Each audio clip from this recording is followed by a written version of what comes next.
Ora, sejam bem-vindos para mais um vídeo e para mais uma apresentação de um livro, e hoje eu trago uma obra muito interessante que tem como título Sob o que vem aí.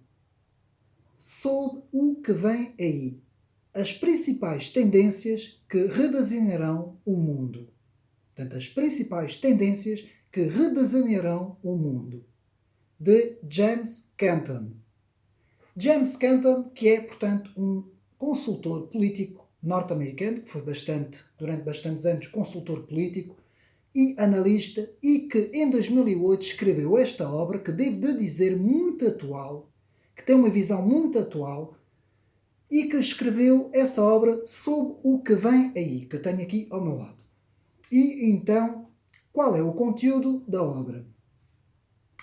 Portanto, o autor começa com uma introdução muito interessante, esta introdução, sobre as principais tendências que o autor tenta mais ou menos apresentar, não é? E o autor começa no ponto número 2 com a questão das energias. Portanto, o problema das energias, qual será o futuro das energias? Depois, no ponto 3, temos o problema da economia. Qual será o futuro de toda a economia, portanto, numa visão geral, não é? Uma visão planetária, qual será o futuro da economia? No ponto 4 temos o futuro do trabalho, o futuro laboral. No quinto ponto temos a medicina e os avanços científicos na medicina. E toda a problemática da medicina. No ponto 6 temos o clima. Portanto, tudo o que diz respeito ao clima, as alterações do clima, tudo isso, o futuro do próprio clima. O autor aqui no ponto 6 nos faz, portanto, nos esboça, portanto, toda esta problemática.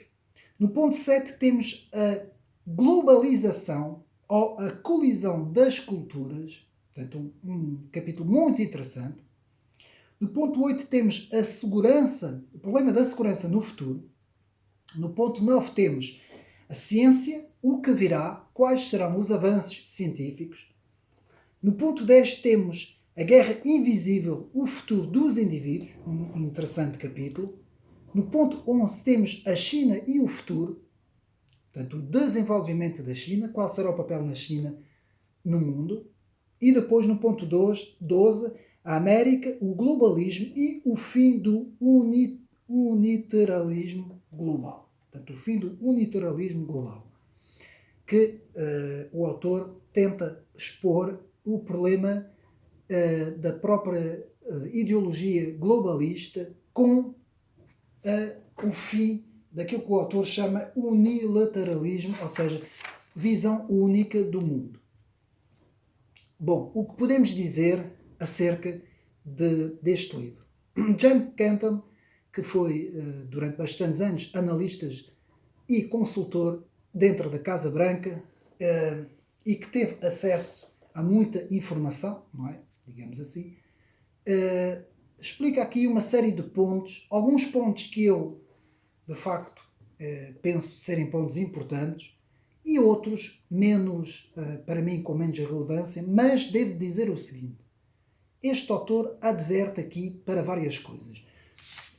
Notadamente, por exemplo, no ponto 7, em que o autor fala de colisão de culturas. Colisão de várias visões diferentes. E é exatamente isso que hoje nós temos.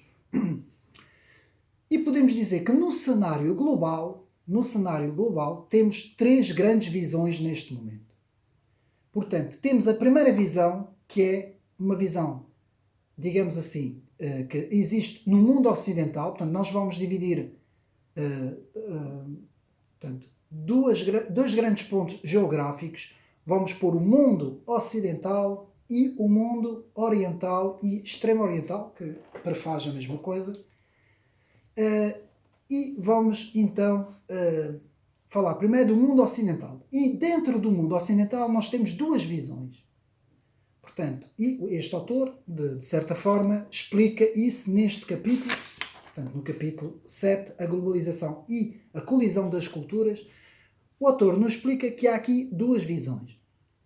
Portanto, uma visão ocidentalista, que, digamos assim, normalmente esta visão é a visão que está, portanto, muito enraizada nas chamadas elites políticas. Portanto, as elites políticas normalmente têm essa visão, que é uma visão de cariz progressista, muito baseado no humanismo humanitário, baseado nos direitos humanos, num progressismo muito focado, portanto, em, digamos assim, em contravalores, não é? Em contravalores, se nós pegarmos nos valores conservadores.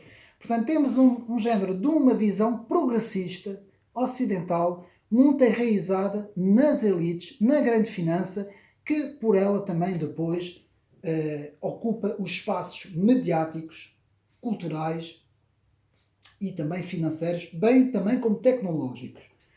Uma visão que nós podemos encontrar, por exemplo, na Silicon Valley, nos Estados Unidos, na comunicação social americana e europeia, no próprio Fórum Económico Mundial, praticamente é a visão do Fórum Económico Mundial, e praticamente numa grande parte de vários líderes políticos ocidentais que nós vemos hoje, não é? Nos Estados Unidos, no Canadá, na França, na própria União Europeia. Portanto, todos esses líderes, normalmente na Austrália, todos esses líderes que nós, de certa forma, podemos dizer que têm uma certa visão euro-atlantista, muito anglo-saxónica, e que tem esta visão que nós chamamos de uma visão progressista.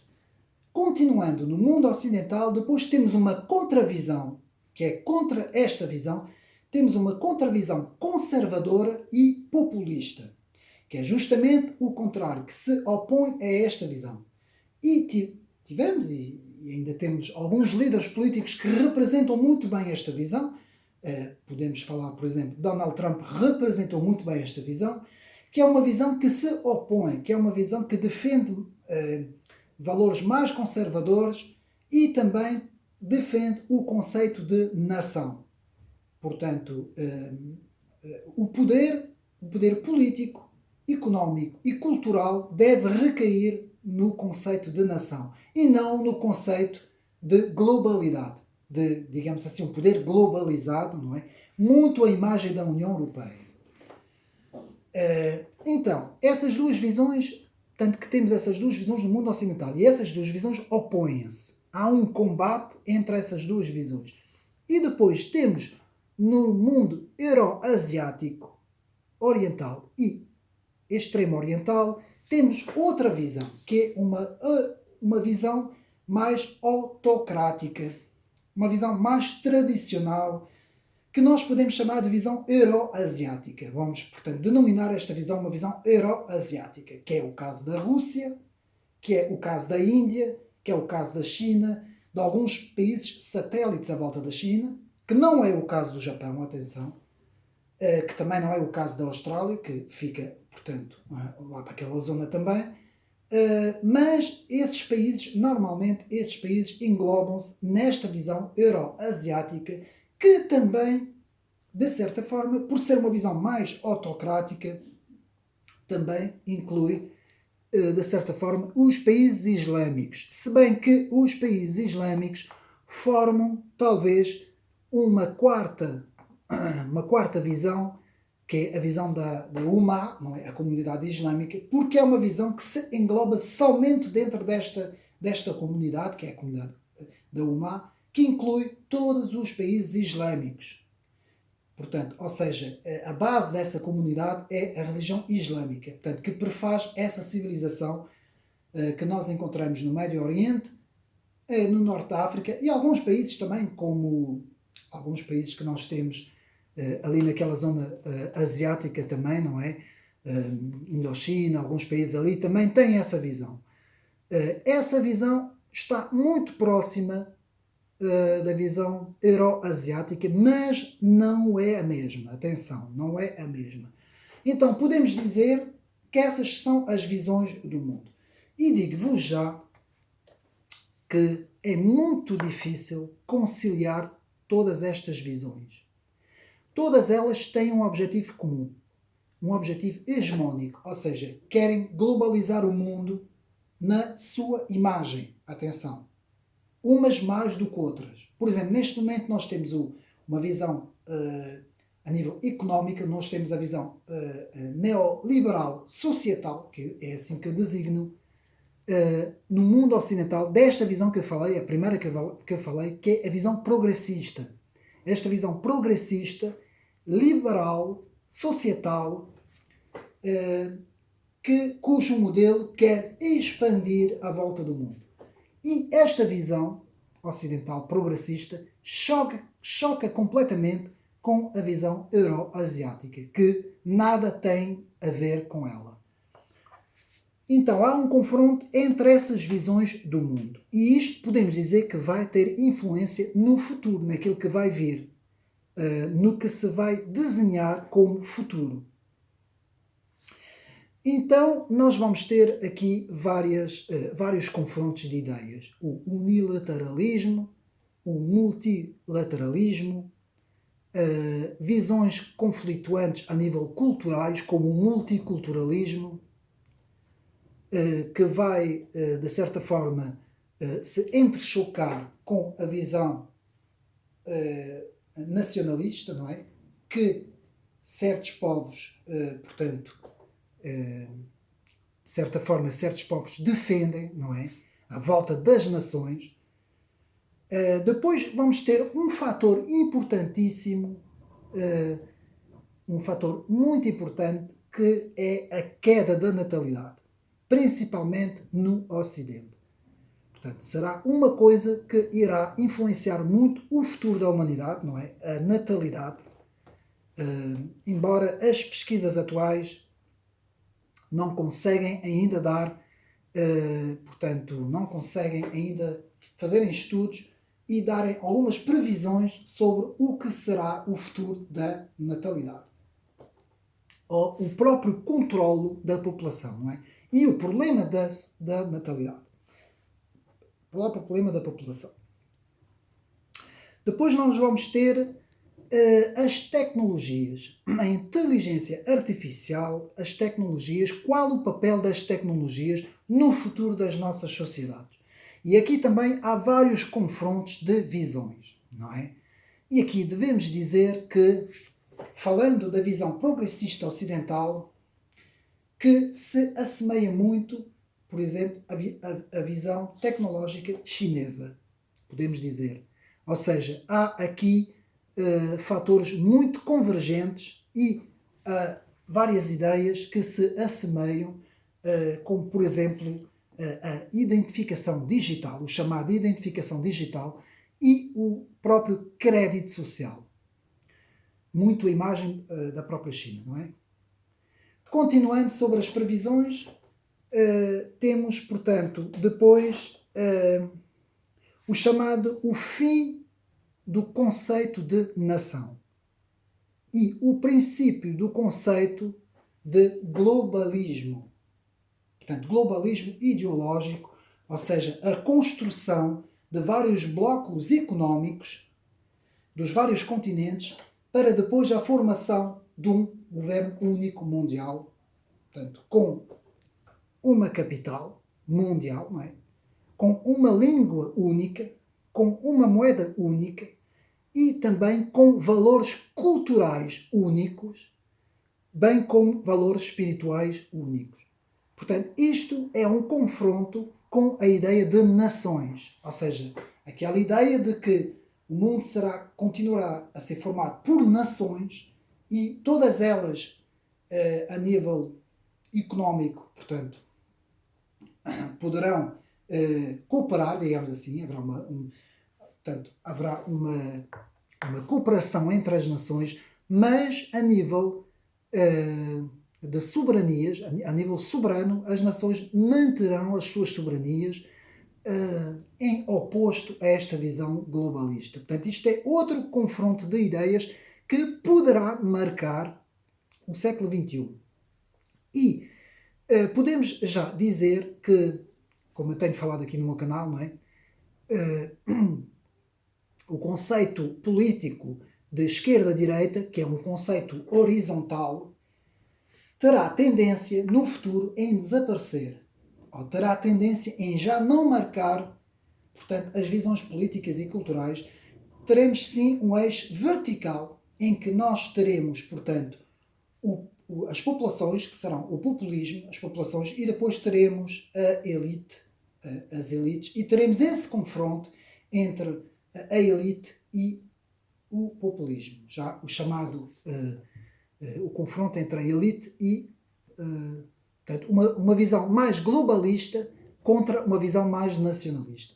Portanto, essas serão as tendências que se vão desenhar, não é, pelo futuro, que este autor aqui, de certa forma, fala já de algumas coisas. Não é? Este livro foi escrito em 2008 e Jem Kenton, de facto, explica que estamos muito mais perto de Samuel Huntington, não é, com o livro O Choque das Civilizações, do que com Francis Fukuyama, que no seu livro O Fim do Homem, não é, explicava que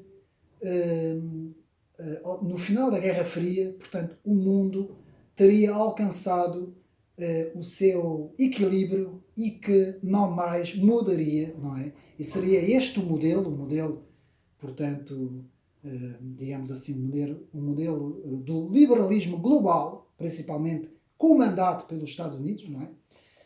E depois pela União Europeia, seria este o modelo futuro para o século XXI. Mas todos os acontecimentos mostram exatamente o contrário. Mostram exatamente um conflito cultural entre as nações, entre as várias visões completamente diferentes, choque de culturas e este globalismo liberal, libertário, progressista, planetário, não consegue, de facto, estará até a chegar ao fim, não é? E a nível económico, há quem diga que estará mesmo no fim, derivado a tudo o que aconteceu, não é? A nível económico, não é? Se nós analisarmos bem a situação, podemos de facto compreender que estamos perante a queda iminente da economia, não é? Por causa das taxas negativas, o alto grau de taxas negativas tanto na Europa como nos Estados Unidos, principalmente no mundo ocidental, e poderá aí vir uma recessão muito grande, agravado por vários fatores, não é? Como a pandemia, agora com este conflito, que já vem de 2008, não é? Da crise dos subprime, que já vinha anteriormente, não é? E que com o agravamento das taxas negativas poderá vir a colapsar, não é? E este autor fala muito nisso também. E temos um autor francês muito interessante que nós podemos ver as análises, que é o Pierre Jovanovic, que nos tem alertado já há anos deste perigo das taxas negativas, não é? Do perigo, portanto, de um possível colapso, não é? Económico, principalmente com, portanto, digamos assim, com a quantidade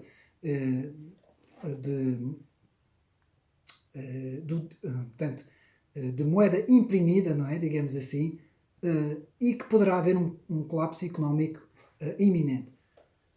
Dito isto, podemos dizer que este livro resume muito bem as tendências futuras, faz uma análise muito interessante, no fim nos fala sobre o futuro da América, portanto, a expansão da China e da Índia,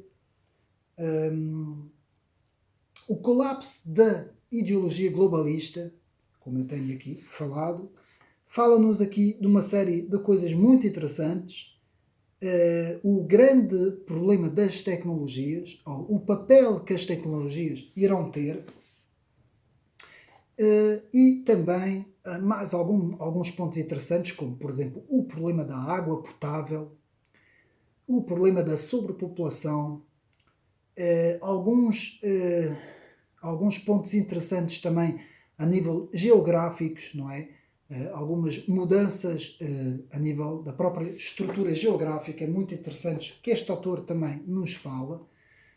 E devo dizer, para quem se interessa por esses assuntos, pelo futuro da humanidade, deve buscar esse tipo de leitura, não é? E eu recomendo vivamente este livro. E há mais livros. Tenho pena que aqui em Portugal não se escreva muito sobre isso, não haja muitas edições sobre livros, digamos assim, sobre estes assuntos, sobre a análise do futuro da humanidade, digamos assim, não é? Ou seja, são livros que fazem parte, digamos assim, da área da futurologia, se bem que podemos dizer que é uma análise futurológica mais económica, cultural e política, não é?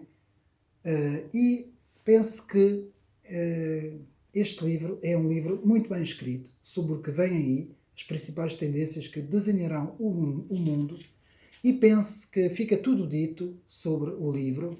É mais uma recomendação que eu faço aqui no canal Ocidente Neri. Espero que mais uma vez tenham gostado do vídeo e fica aqui, portanto, mais esta recomendação. Um abraço e até uma próxima.